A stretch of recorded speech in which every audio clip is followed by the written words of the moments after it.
Oi, tudo bem? Meu nome é Vitor Agni Magnus, sou acadêmico de Medicina da Universidade Federal de Ciências da Saúde de Porto Alegre, do 7º semestre, e ligante da Liga de Cardiologia da UFSCA e do ICFUC, Instituto de Cardiologia de Porto Alegre. Hoje a gente vai conversar um pouco sobre insuficiência cardíaca, então seria a aula 5 do nosso módulo de clínica do nosso projeto Descomplicádio. Qual é a definição? O que é insuficiência cardíaca?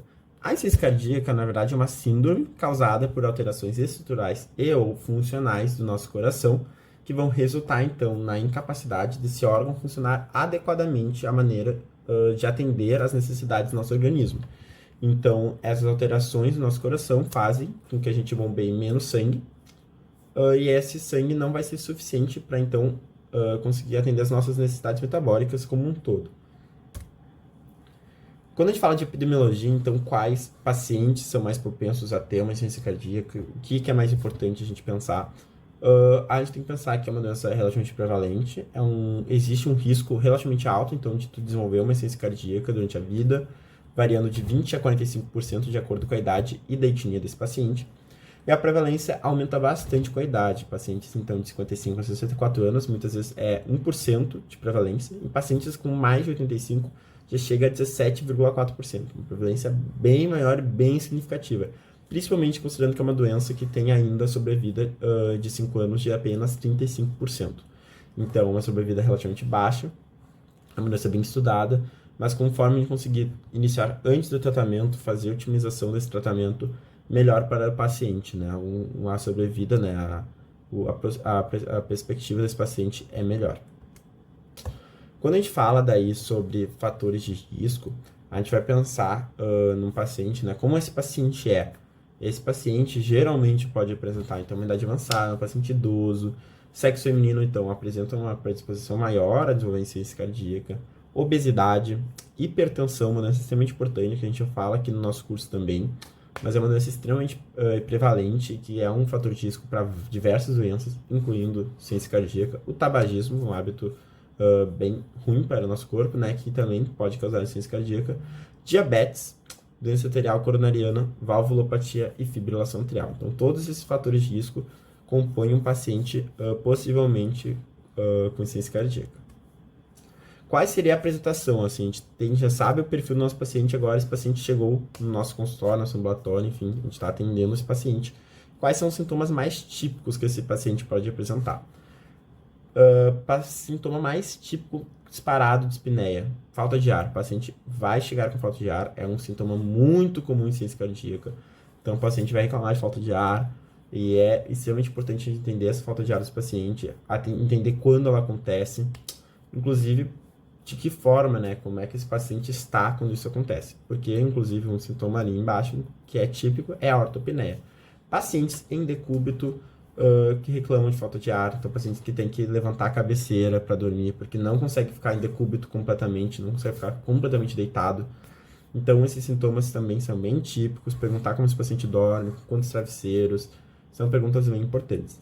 Dispneia paroxística noturna é quando o paciente está deitado, está dormindo, daqui a pouco acorda sem ar e levanta para buscar ar e fica nesse desespero, mas passa. É uma dispneia que acontece transitoriamente, o paciente levanta e melhora. Fadiga, então esse cansaço, o paciente sente que está cansado, ele não consegue fazer as atividades diárias como ele fazia antigamente, por causa da fadiga dele. Intolerância aos exercícios, questionar o paciente quanto ao exercício físico, o que ele fazia, o que ele deixou de fazer, atividades diárias, o que ele faz em casa, se ele consegue tomar banho sozinho, se ele toma banho de pé, se ele penteia o cabelo, se ele escova os dentes, como é que funciona, então, todos esses exercícios mais cotidianos, né, do dia a dia, quanto exercícios físicos de fato, o paciente corre, anda de bicicleta, quantas quadras caminha, entender bem, então, essa funcionalidade do paciente, inclusive, depois para classificar ele, como eu vou falar daqui a pouco, nos próximos slides.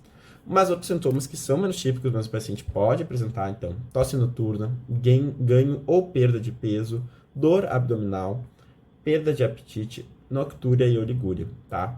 Lembrando, noctúria é a maior frequência, o paciente começa a ter maior necessidade de urinar, acorda mais vezes durante a noite para urinar. Oliguria é o volume de urina que está diminuído, o paciente não está urinando tanto quanto ele urinava em situações fisiológicas. Quando a gente vai passando para o exame físico, né, o paciente, conversamos com ele e vamos fazer o exame físico. O que a gente tem que fazer então agora? A gente tem que ver se a pressão venosa jugular desse paciente está elevada, é um sinal específico de insuficiência cardíaca, o refluxo hepatojugular, a gente vai avaliar se esse paciente apresenta esse refluxo, né? Ver bem como esse refluxo está acontecendo, que é um sinal específico. Terceira, a bolha cardíaca, né? O B3, que a gente chama, auscultar bem esse paciente. E também palpar o ictus desse paciente. Esse ictus está desviado para a esquerda, é um sinal específico, né, de insuficiência cardíaca. Mas a gente tem sinais também menos específicos. Crepitações pulmonares ou ausculto pulmonar, taquicardia, hepatomegalia, ascite, extremidades fíreas, edema periférico, são todos sinais bem típicos que a gente vai avaliar durante a nosso exame físico, né? Mas são sinais que, no geral, não são tão específicos. A gente tem que pensar mais nesses outros sinais que estão ali listados como mais específicos, que a gente vai pensar esse paciente realmente, considerando essa história e esse exame físico, esse paciente pode estar, então, com uma insuficiência cardíaca. Mas o que a gente vai fazer agora? A gente tem que pensar com esse paciente, né? Como esse paciente está classificado. Então, o paciente chegou com tu conversou com ele, tu pensou, entendeu a funcionalidade dele no dia a dia, vamos classificar ele de acordo com essa funcionalidade. Para a classificação funcional, a gente usa a classificação da New York Heart Association, que é o NYHA. O NYHA a gente fala bastante durante a universidade, é uma coisa bem comum de ser discutido. E a gente fala, então, pacientes de insuficiência cardíaca, eles têm NYHA 1 a 4. O NYHA 1 é um paciente assintomático, então é um paciente que já tem esse diagnóstico de insuficiência cardíaca, mas é um paciente que não apresenta nenhum sintoma, o paciente caminha, tem a vida normal, ele está super bem, a funcionalidade dele está perfeita. O NYHA 2 é um paciente que já tem alguns sintomas leves, associado a umas atividades físicas um pouco mais vigorosas, então caminhou algumas quadras, subiu alguns lances de escada, sentiu falta de ar. O paciente começa a ter esses sintomas em situações que exigem um pouco mais do corpo dele.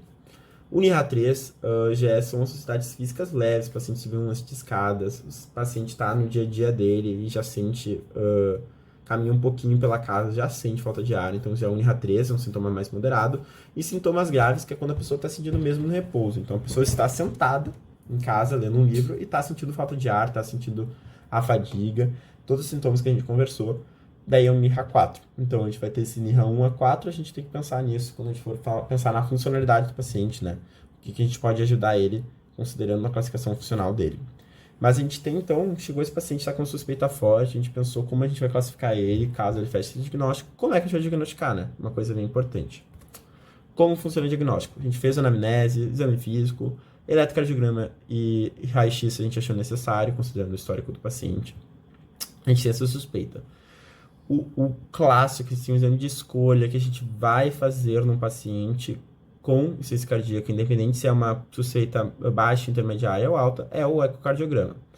Quando a gente fala de suspeita mais baixa, não é nossa prioridade, talvez, no nosso raciocínio clínico, a gente vai fazer, então, se a gente tiver a possibilidade, a gente vai fazer, então, exames laboratoriais de peptídeos natriuréticos. BNP, né, o peptídeo natriurético do tipo B, e o NT-proBNP. A gente tem valores diferentes, claro, isso varia de laboratório para laboratório, mas se a gente tem esses exames alterados, a gente vai fazer um ecocardiograma, então, de qualquer forma, em maioria dos casos, vamos fazer um ecocardiograma nesse paciente. Ecocardiograma transtorácico, a gente vai avaliar nele, então, a variação estrutural do paciente, desse coração, a fração de ejeção do ventrículo esquerdo, extremamente importante, vou falar depois sobre classificação a partir disso, isso vai influenciar, inclusive, no nosso tratamento, então, a fração de ejeção é extremamente importante, e a função diastólica. Explicando especificamente da fração de ejeção, que é uma coisa bem importante de a gente avaliar e de estudar, é que a fração de ejeção é a quantidade, a gente vai pegar, então, a quantidade de sangue que tinha no nosso ventrículo esquerdo, e comparar com a quantidade de sangue restante no nosso ventrículo esquerdo após a sístole. Então, o volume sistólico final, tá? Então, a gente vai fazer é literalmente porcentagem, a gente vai fazer uma divisão e vai ver. Se o paciente tiver acima de 50%, tem uma fração de ejeção preservada, e abaixo, daí a gente vai ter intermediária ou reduzida, mas eu vou falar disso logo mais. Mas ali já está escrito, ó. Se a gente tem, então, no ecocardiograma, um ecocardiograma alterado, a gente vai, então, uma insuficiência cardíaca provável, então, de ICFER, que é a insuficiência cardíaca de fração de ejeção reduzida, ICFEI, que é a insuficiência cardíaca de fração de ejeção intermediária, e CFEP, que é a insuficiência cardíaca de fração de ejeção preservada. No dia a dia, utilizamos mais ICFER e CFEP, tá? E, então, vamos iniciar o tratamento após a gente fazer esse diagnóstico de insuficiência cardíaca. Caso não venha, a gente vai fazer, provavelmente vai reavaliar e pensar em outros diagnósticos que esse paciente possa estar, então, apresentando sintomas, mas não pensando especificamente em insuficiência cardíaca. Quando, então, falando sobre ecocardiograma, né, como eu disse, é um dos parâmetros mais importantes, é a fração de ejeção do ventrículo esquerdo. Então, a gente tem essa ICFEP, ICFEI e ICFER. Se o paciente tem uma fração de ejeção acima de 50%, fechamos, então, em ICFEP, fração de ejeção preservada. Entre 40% e 49%, a gente vai fazer, então, pensar na fração de ejeção intermediária. E na reduzida, então, abaixo de 40%, é ICFER, tá? Isso vai ser bem importante quando a gente for falar, então, de tratamento desse paciente. Claro, fechamos o diagnóstico de insuficiência cardíaca. Insuficiência cardíaca não é um diagnóstico etiológico. A gente está tendo um diagnóstico sindrômico desse paciente. Então, esse diagnóstico sindrômico, a gente tem que pensar na etiologia, o que está acontecendo, o que aconteceu para aquele paciente ter uma insuficiência cardíaca. Aqui a gente tem uma figura da diretriz brasileira, né, de insuficiência cardíaca crônica e aguda, e a gente tem, então, essas diversas etiologias que a gente tem nesses pacientes, que pode ser isquêmica, pode ser hipertensiva, chagásica, no Brasil bem importante, doença de Chagas, valvar, cardiomiopatias.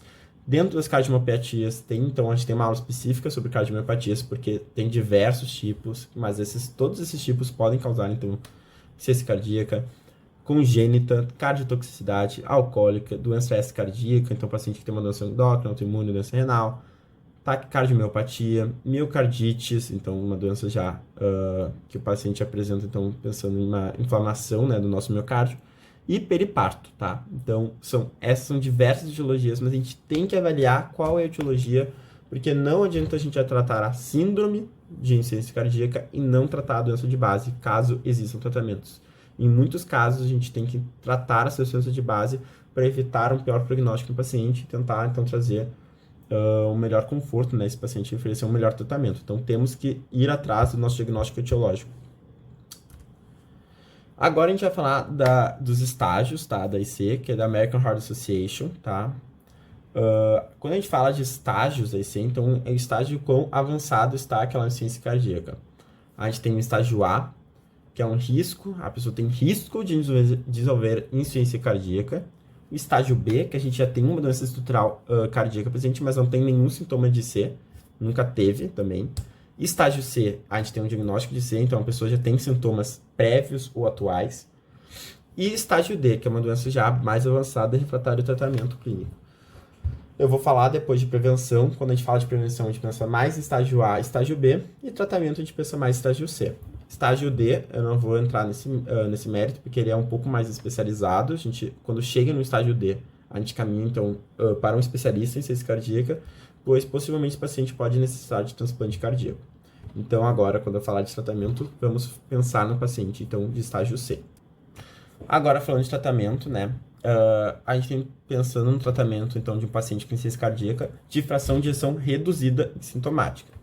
Quando esse paciente chega, a gente vai iniciar, então, esse paciente chegou nesse diagnóstico, a gente vai, então, iniciar a terapia tripla, que a gente chama, que consiste em IECA, tá? O IECA seria inibidor da enzima conversora de angiotensina, ou BRA, que seria o bloqueador do receptor de angiotensina, tá?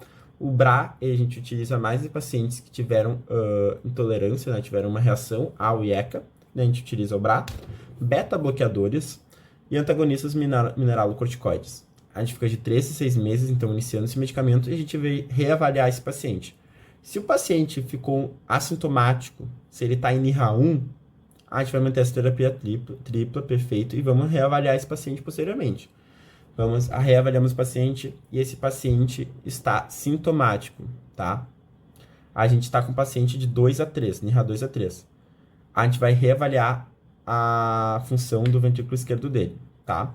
Se o paciente está em NIRA 4, a gente vai fazer uma avaliação com especialista em insuficiência cardíaca, enfim, daí já é um caso um pouco mais avançado. Mas esse paciente, então, a gente tem esse paciente que tem que reavaliar essa função de injeção do paciente, tá?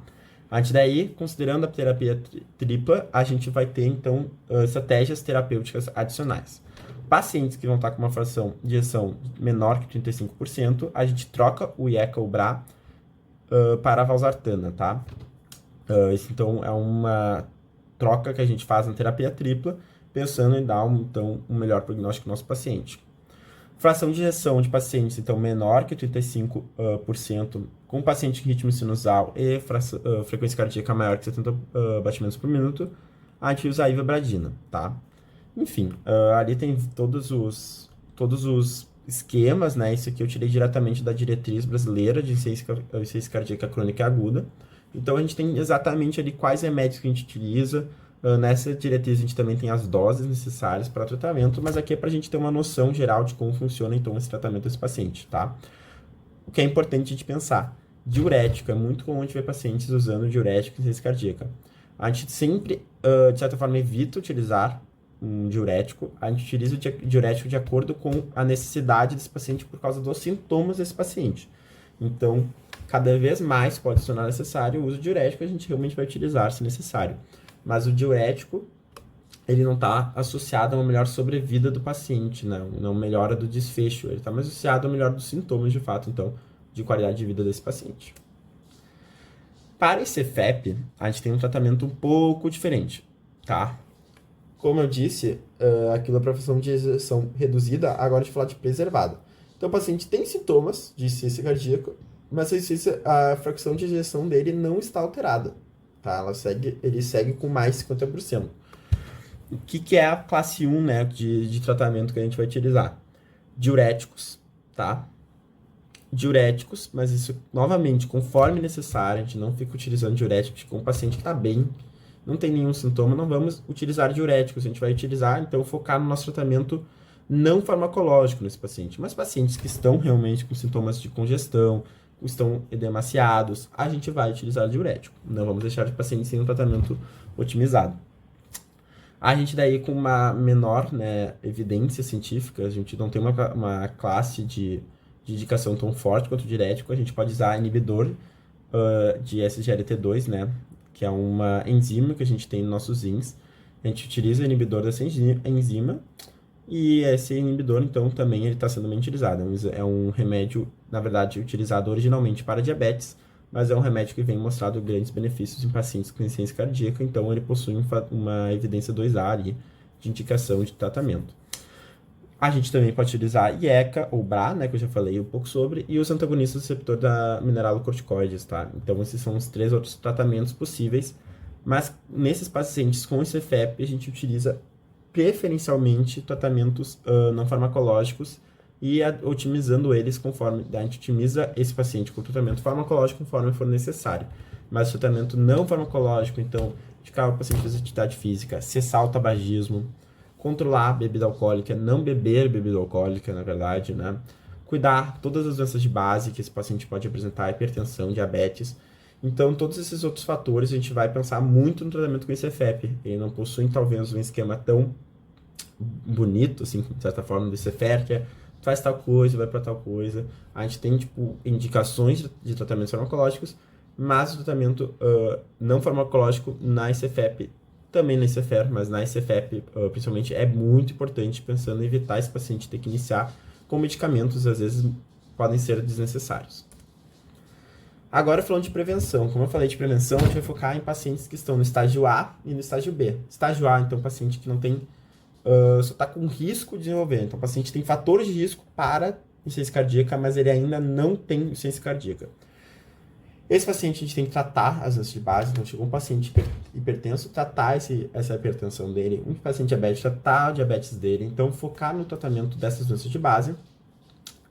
Cessar o tabagismo e o etilismo, né? Indicar que esse paciente pare de fumar e pare de beber bebidas alcoólicas. Uso de estatinas, né? Medicamentoso, daí já um tratamento mais medicamentoso preventivo. Em pacientes com doença arterial coronariana ou elevado risco cardiovascular. E o uso de inibidor de SGLT2 em pacientes diabéticos. Eles também, então, como eu já disse, em tratamento farmacológico anteriormente, ele também a gente pode utilizar ele em prevenção em pacientes diabéticos. No estágio B, a gente vai utilizar as mesmas medidas do paciente A, mas a gente pode utilizar IECA, tá? Se esse paciente tem uma disfunção de ventrículo esquerdo assintomática, e a gente pode, então, otimizar o tratamento do IECA com um beta-bloqueador adicional, tá? Mas, então, a gente cobriu, então, todo, desde o que é a insuficiência cardíaca até, então, como a gente vai prevenir uma insuficiência cardíaca. Lembrando que isso aqui, essas aulas são focadas, então, em dar uma noção geral, que é importante a gente atentar na clínica de um paciente com insuficiência cardíaca, mas ficam, então, as minhas referências utilizadas para, caso alguém tenha interesse em estudar, ler, as diretrizes são bem boas, entender um pouco mais a doença. Aqui estão as referências, então, muito obrigado por ter chegado até aqui e bons estudos.